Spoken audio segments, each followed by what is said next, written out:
Hey guys, in this video, I'll show you how to transfer GCredit to GCash wallet. Alright, let's begin. First of all, transferring GCredit to your GCash wallet directly is not allowed as per GCash current policies. However, you can use GCredit to pay for certain services or bills that are connected to GCash.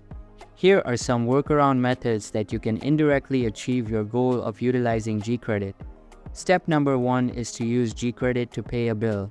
Open the GCash app and tap on Pay Bills. Choose a bill service where you can use GCredit and then select GCredit as your payment option. Once done, confirm the transaction. Step number 2 is to request reimbursement. Once the bill is paid, ask the company you paid for reimbursement. They can then transfer the amount you paid to your GCash wallet.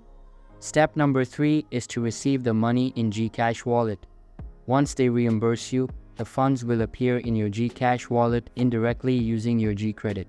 Take note that this workaround lets you utilize your GCredit and indirectly get funds into your GCash wallet.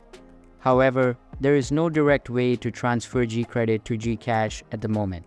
So that's basically how you can transfer GCredit to GCash wallet. And that's it for this video. If you find this helpful, consider subscribing and giving this a big thumbs up. Thanks.